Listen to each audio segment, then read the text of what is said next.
Good morning, everybody. Good morning. It's always a pleasure to be here.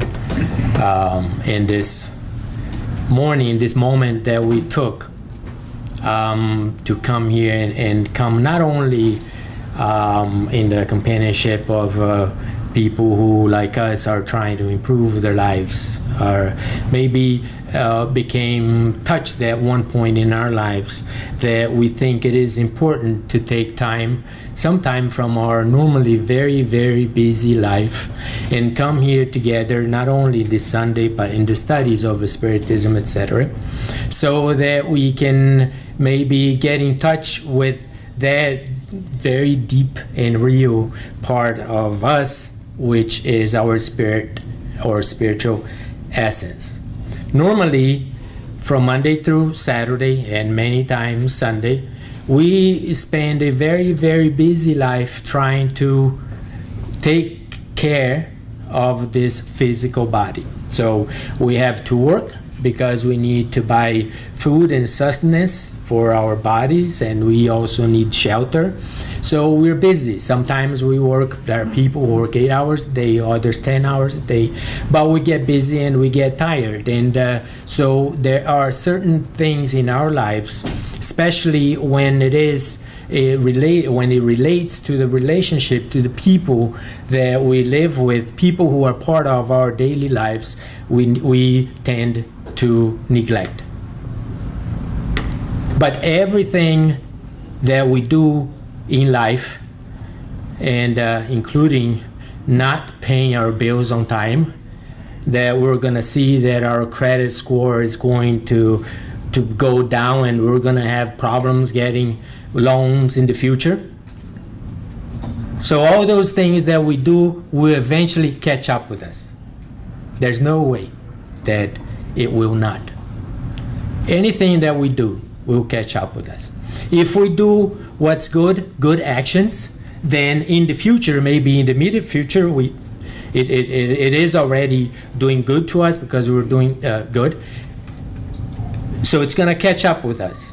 If we do bad things, things that are not that right or righteous for us, including maybe causing suffering or sorrow to other people, especially the people who are part of our family group, then in the future it's going to catch up with us as well.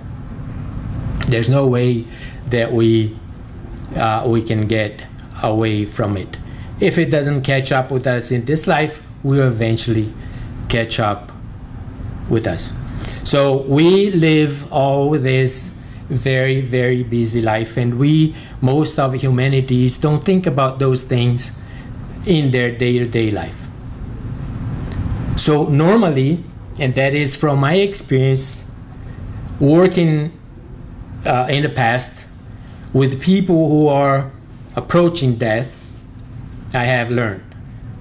So those people, like, they're diagnosed with a terminal illness, and their bodies, their energy, their organs start to become weak.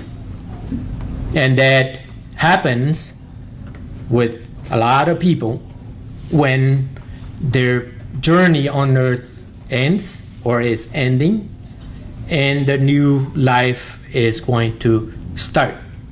Their transition from this earth life to the spirit life. So at that moment, when your body is weak, you have no energy. You don't have to worry about going to work the next day. Your fate on earth is already sealed. You know that what's going to happen. You cannot many times move, especially if you are in a hospital. Then there is one place, and one place only, that you can go, and that is within your own self. And it so happens, it's so marvelous that there is this thing in us, and that is the spirit talking to us, that we don't even have to search for what we have done in life or what we have done right or wrong in life. it jumps at you. It jumps to your consciousness.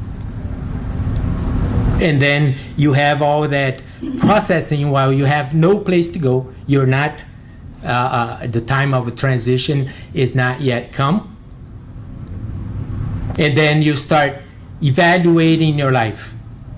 And we see that often, people approaching death, and we see that often also in cases of near-death experience, when the person has a condition and the body is rendered unconscious, the mind is unconscious, there's flat line, so that person then leaves the physical body, leaves the physical space, and go for a few minutes or more, or 10 minutes, 15 minutes, 20 minutes, there are cases of half an hour, that transition. Go and experience that moment in the spirit life. And then the very first thing that comes into their mind is how they have lived their lives up to that moment. And guess what jumps out first? The bad things, the things that we have not done correctly. So that jumps at us. And it jumps and gives us the opportunity to fix what we're doing, to fix the way that we're living our life, to change our priorities and prioritize things in the order that they should be for our spiritual growth. So these things, the 4 things that matter most, these are 4 things. Actually, there is a 5th thing that we're going to talk at the end. But basically, there are these 4 things that I witnessed working with people who were about to transition to the spirit life. And then also there are other workers, nurses and doctors that work in hospice, because the hospice system in the United States is very advanced. It's the place when the person knows that it has a terminal illness. So there's all kinds of support. There's hospital, or you can stay home and people come and care for your loved ones, or you, if that is the case. So they take like a palliative care. So they know that the body is not going to be fixed, that life is ending. So they try to do and keep the person comfortable physically without pain. Also, there's spiritual guidance from chaplains, from psychologists, and that can come and help. And that at that moment, then the person, we observe this need of doing these 4 things, accomplishing it. And all these 4 things, most often, or almost 100%, it relates to our loved ones, to the people who we are around with. And we know that especially their family members. So these are the spirits that are closer to us, obviously, our mother, fathers, siblings, spouses, and all that. And we know from the spirits, and Emmanuel is clear on that, and we also know from it is in our doctrine, that we come together in families, and the people that we are surrounded with, the people that we are here incarnated with, most often we are old acquaintances from in the spirit life before we came in other lives. And we have things that we need to take care of among ourselves many times. So we come here to make amends. We come here together to fix things, be it hatred, or be it support, or doing something of value to that person. So we are evolutionary mates, partners. So we decided consciously before we incarnated, to come and join this group of spirits that we knew, to help each other advance in their evolutionary path, get better. That is the goal that we all have, to become better in each incarnation towards a path of perfection, which is very, very far away, but we don't care about that. At least we do things now that can help us live better lives, happier lives, both when we are incarnated and when we go back to the spirit world after we disincarnate. So the 4 things, very simple things. And one of the recorded that put in a book, he's not the first, but he's the one who organized it better. He's a medical doctor in the hospice movement, one very renowned one, Dr. Ira Bjork.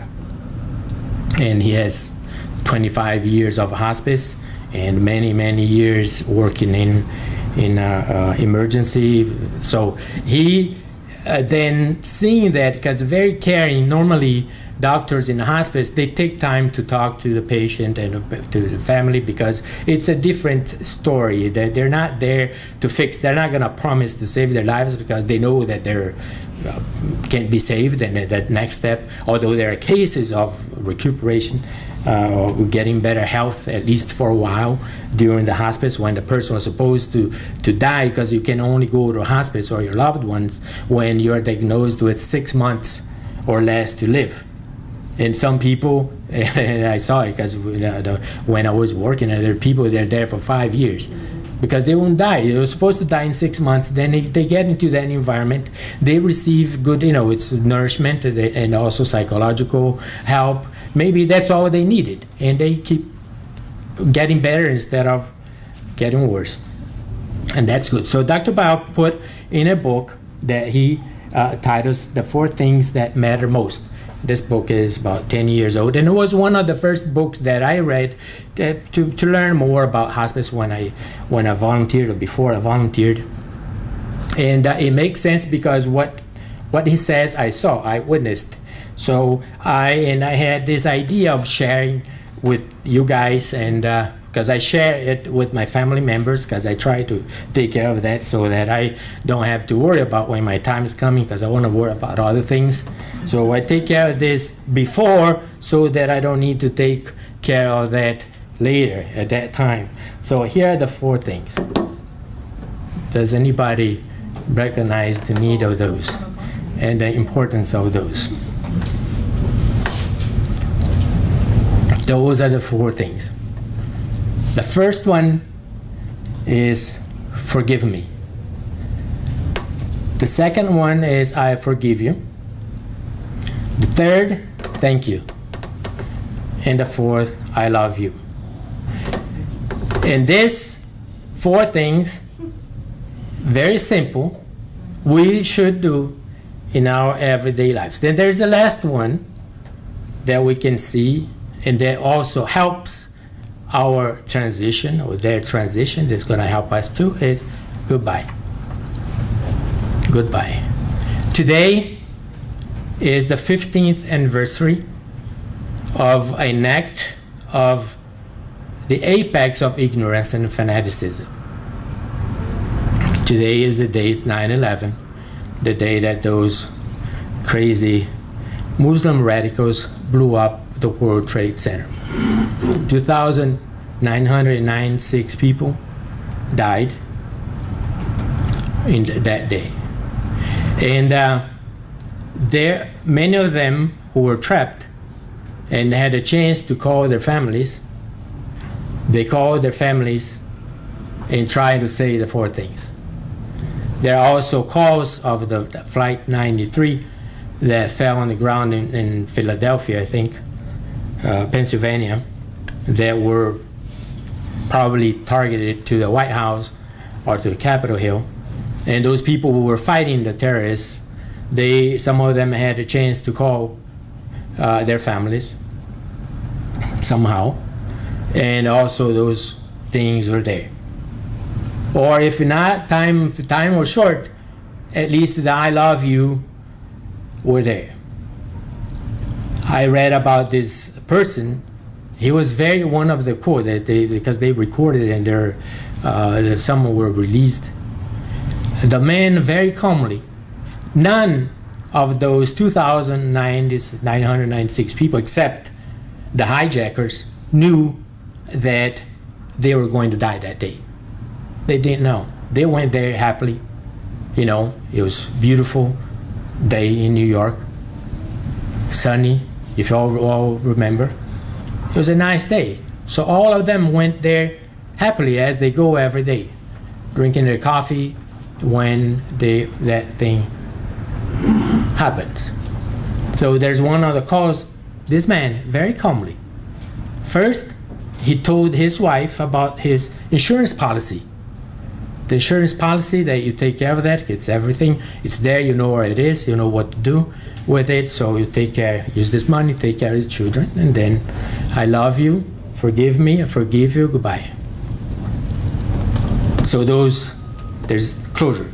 And we know, when I was reading it, I see that first, the peace that this man had to be cool enough in that circumstances to give those directions. Then you close.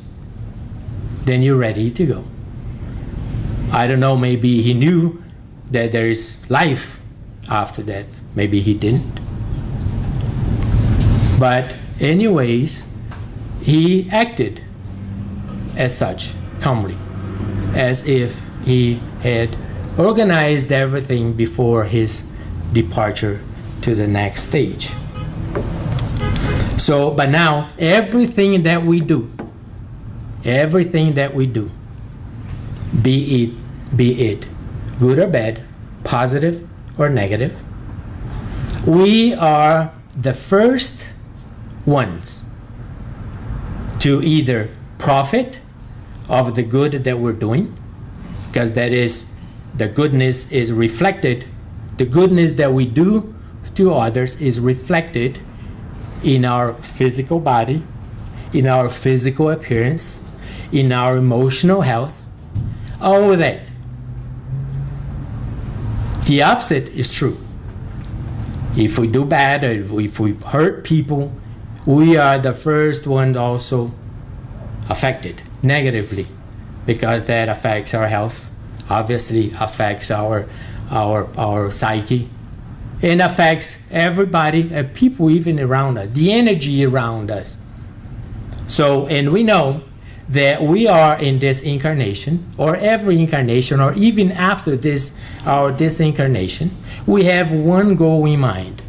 We have one job to do.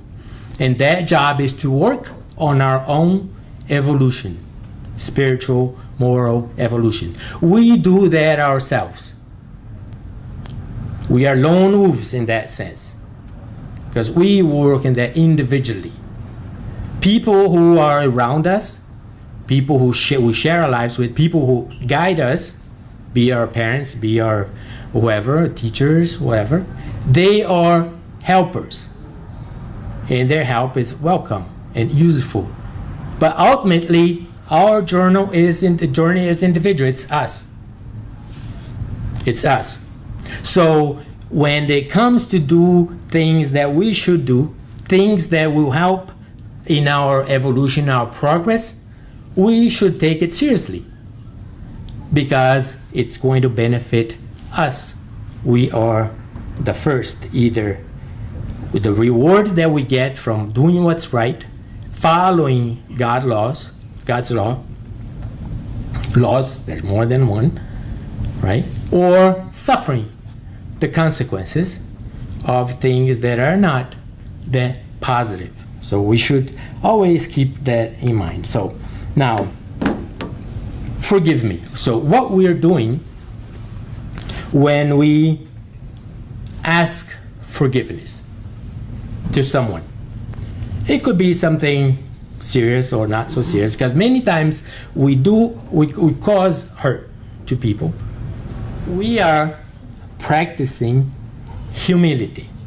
And humility, as we learned from the great example of the most humble people in the world, Jesus of Nazareth, Jesus Christ, humility is one of the virtues that we must master in our spiritual evolution. That's one top. So when we do something, we're able, we say we bring ourselves to that. We are practicing humility, so we are doing good to ourselves. We are recognizing the mistake that we made. We made a mistake. We recognize it. We become humble enough and we acknowledge to the other person that we screwed up, and screwing up is one of the biggest things that we do as humans. One day we sure will decrease the level of the screwing up, but so far it's very present very often in our lives, but working towards that. And we are having the courage. We are being courageous enough to recognize a mistake that we made, and we acknowledge and we admit it. We admit that we made a mistake. Now, to admit that we are wrong is something that's very difficult in our lives. That was one of the things that Freud found out with his clients. It's very difficult to say that you're wrong, right? But we, in this case, we are recognizing that we are wrong. We admit it, and that's good for us too. Now, we are also recognizing that we as evolving spirits, we have limitations, and we are fallible. So it's okay.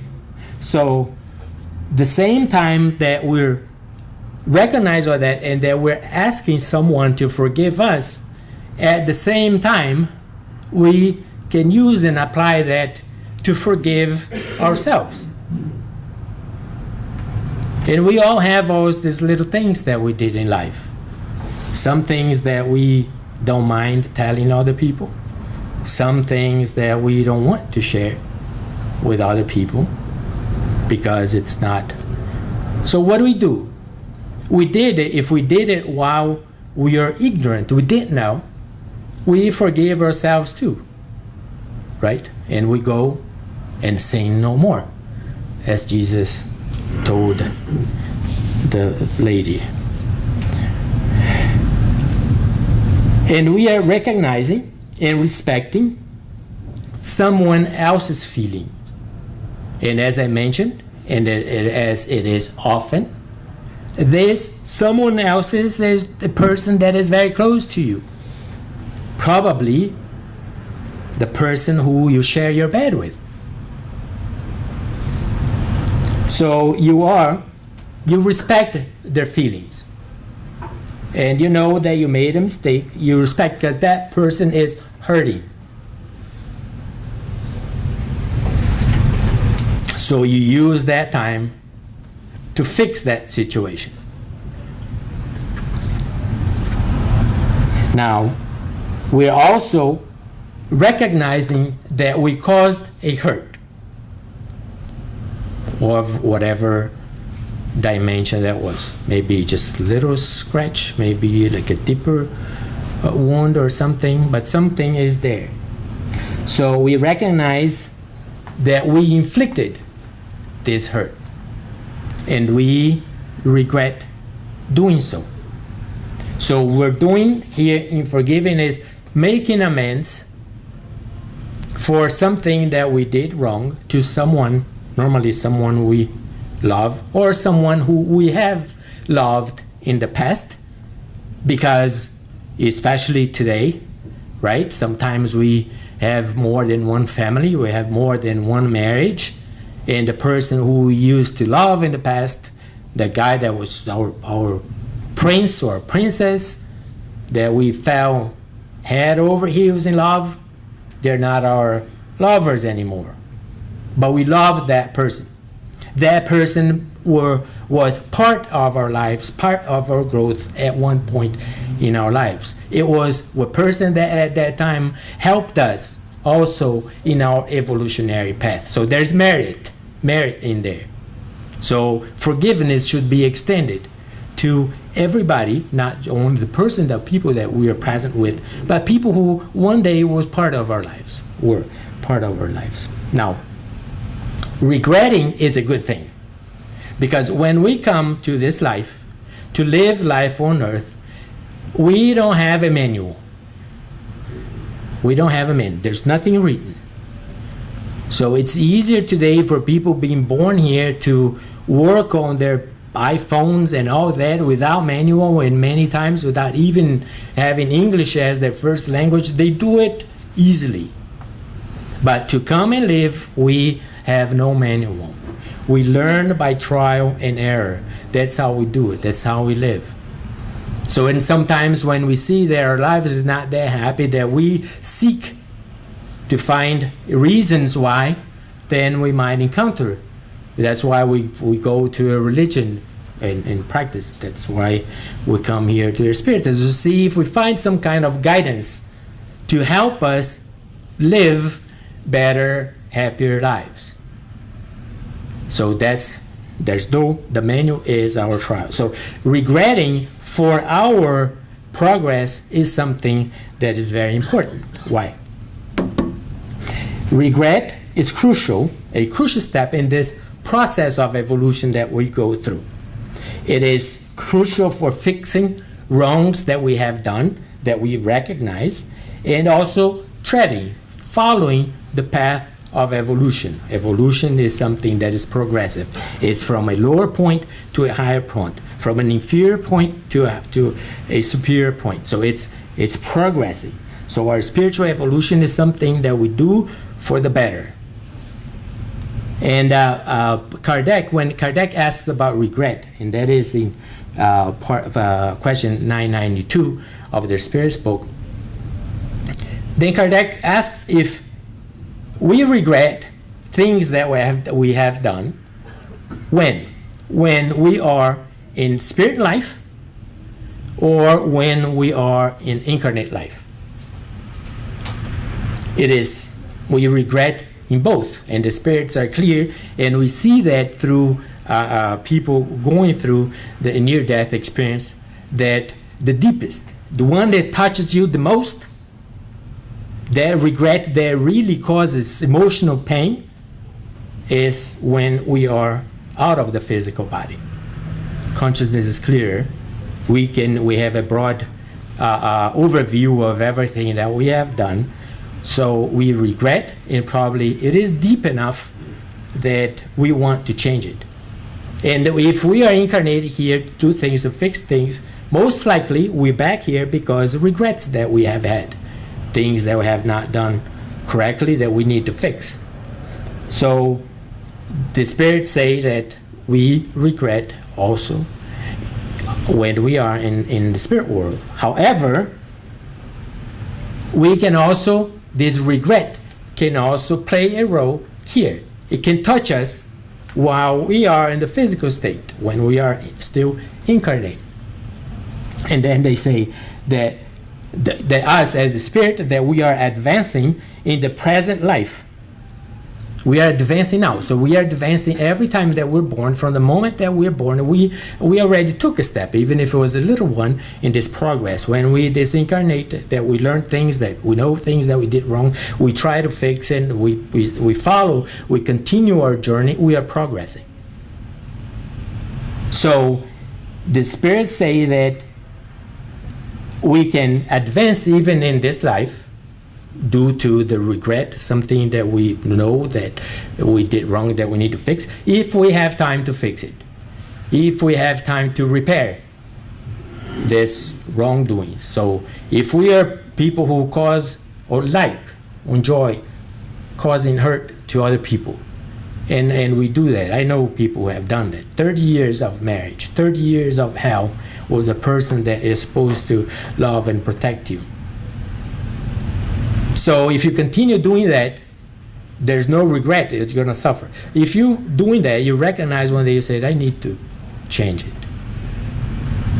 Then you start evolving from here because you're changing. You're having time to change what you're doing wrong in the present life. An addiction would be a clear example. You're addicted to drugs or alcohol, whatever, gambling, and it's a recurrent things that it's not good for your evolution. It's not good for a spiritual progress. You recognize it, that is a mistake. You regret what you were doing. You regret the way you're living your life, and you change. You have time to change. So you are progressing. Whenever your conscience reproaches you or shows you an imperfection, you have the chance to become better. Every time. And Kardec asks us, the spirits, where are the God laws, where are the divine laws written?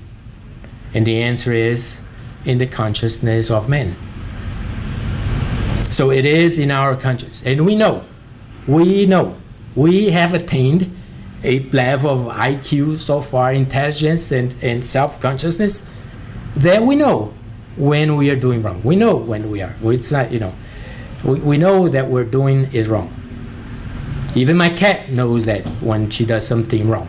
Because when she does something wrong and she sees me, she runs and she hides behind a recyclable garbage bin.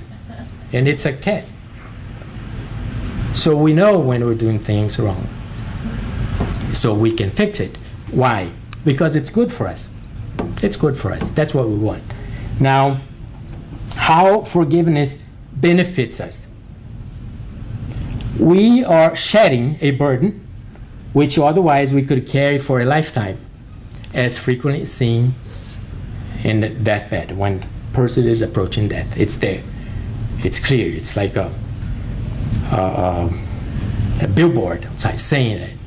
And you feel it, and you need to fix it. So we ask forgiveness to the person. We're doing our job. We're doing what we need to do. Whether that person is going to forgive us or not, we don't know.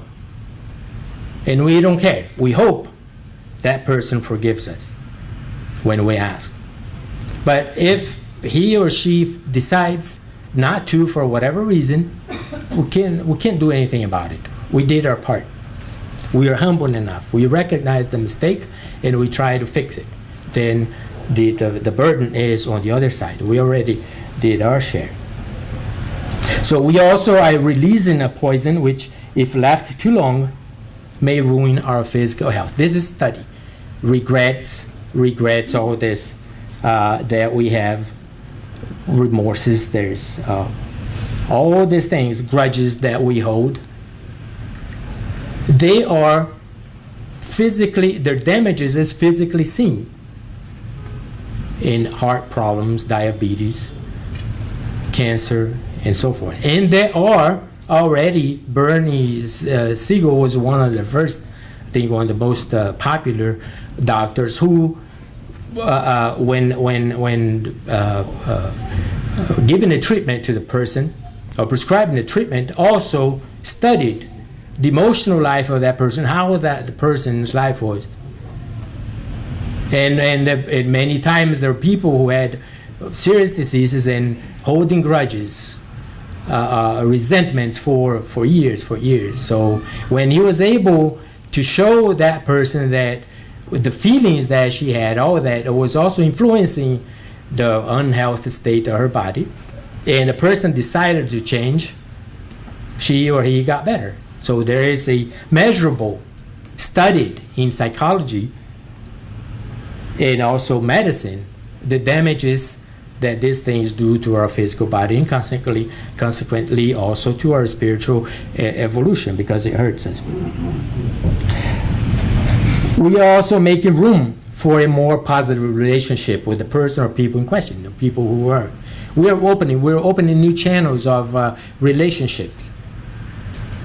A person who in the future might be, I don't know, might be helpful to us in somehow, and vice versa, we to them.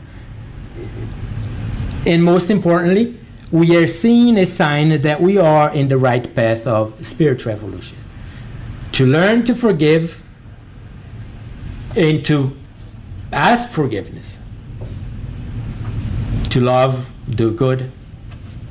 These are like top lessons that we need to master in our path towards perfection. Now, number 2 is I forgive you. So when we forgive someone, we are doing ourselves a favor, not that person. Like Shakespeare said that when we hold grudges, resentments against people, it's like drinking poison and waiting for the other person to die, not knowing that we are poisoning ourselves. So we are releasing the person from a regret that she or might carry around for years. Many people don't forgive because of their ego. It's too demeaning for them. They're too proud to bow to you and ask you for forgiveness. Some people are like that. At least during their lifetimes, when they're healthy. Because I have seen grown men crying because of that. And I have noticed and seen that people who were supposed to die, all the signs of disincarnation was there, but they would not let go until the moment that they had to ask someone forgive or offer someone forgiveness. We can see that in one of the jobs of social workers and chaplains and psychologists in hospice is to try and locate that person. Either bring the person there to the bedside, or if it's not possible, then call the person on the phone and resolve that issue. Because all those things, this remorse, this resentment, this lack of closure in our relationships will not make our passage easy. Now, we are also recognizing the limitation and fallibilities of that person as evolving spirit, just like us. We are all in the same boat. We are all evolving. We are no different than each other. We make the same mistakes, right? And we approach those mistakes in our lives in different ways, but basically we are all here trying to become better, each one of us. And we are practicing compassion, benevolence, tolerance, understanding towards the person who hurt us. And these are also compassion, benevolence, tolerance, understanding, are the qualities that Jesus came not to teach, but he showed us, or he taught us by doing it, by walking his talk. This is how you need to live your life to be more useful, right, to yourself and society, to evolve, to get better. They're all here. So every act that we do, it's the first beneficiary is us. And obviously, the way we change, the way we act our lives, in our daily lives, we're going to influence people around us. Those people who are closer to us. They see how we act. And sometimes we don't even have to teach, but they see it. So actions speak much louder than words many times, right? Now, forgiveness is the highest expression of love. So when we learn that love, especially unconditional love, the love of a mother, or most of the mothers, some of them, some children maybe would rather not be born, should have made another choice. But normally, the mother love, is like close to this unconditional love. It is towards some specific people, but our goal is to extend this unconditional love to all humanity, to all the people that we come in touch with. But normally the people that we come in touch with first is stronger are the people close to us in our families. So in love, according to Emmanuel, is one of the wings that we fly us to perfection. The other one is knowledge. So we evolve in knowledge, we evolve in love, then we evolve in knowledge, we are in the right upward path. André Luiz says that forgiveness is the remedy that heals a sick soul.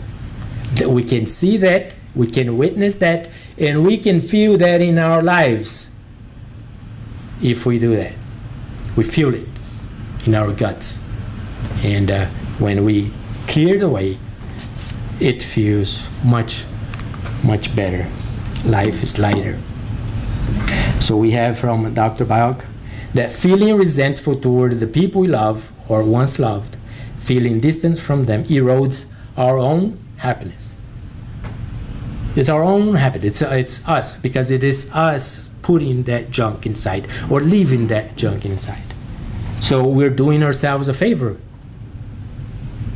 And we have this Angela Morrow. She is also works in a hospice. She is a nurse. Forgiveness is ultimately a gift we give ourselves. We're not giving the other person. We are helping the other person, of course, but it is something that we do to us first. When we forgive, our spirit set free of anger and resentment. We become much lighter, life easier. We can almost float. Now we have this from the book of Living and Dying, the Tibetan book, that through forgiving and being forgiven, we purify ourselves of the darkness of what we have done in this life and prepare ourselves most completely for the journey through death. And we see that it is a recurrent episode. It's a recurrent happening when people are transitioning. It's a hurdle. It becomes a hurdle when those things have not been fixed. Third, thank you. There's more hunger for love and appreciation in this world than for bread, says Mother Teresa, now a Catholic saint. Gratitude implies humility, a recognition that we could not be who we are or where we are in life without the contributions of others. So this is a joint effort that we do. It's an endeavor that we hear, that we it's our journey. Evolutionary journey is individual, and we do or make our own choices and own efforts to progress. We are surrounded by people that will contribute that to us. If we want to go to school, we need our parents to pay, or you need the government's to loan. We see it everywhere in our lives that people are contributing to our well-being. And we have a lot of things to appreciate. And especially when that appreciation, this thing, is from your loved ones. The husband that, at least on Sundays, bring breakfast to the wife in bed. Or the husband who sees the pile of dishes in the sink, and instead of going watch the game, take time, 10 minutes, and do that. Random acts of kindness. So we know that we contribute to other people's life, and other people contribute to us. And not often we express. Sometimes some people don't. Ideally, it would be for us to do everything to help people without expecting anything in return, not even an act of gratitude, not even a thank you. And we will get to that point. But for now, in our current state, it is good to receive a thank you. And we teach our children, right? We teach our children, say, what are the magic words? Please and thank you when you do something. There isn't even studies now. There's Robert Emmons, he is a psychologist, and he specializes in studying the effects of gratitude in our lives. And guess what? It helps us. Improves our health, improves our psyche. It is all good for us. In gratitude, we remember the contribution that others have made for the sake of our well-being.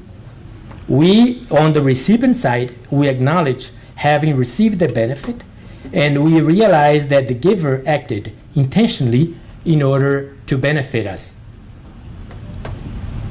So there is this intention for our good. So it's nice to say thank you or give a hug, pet, feels good. And I love you.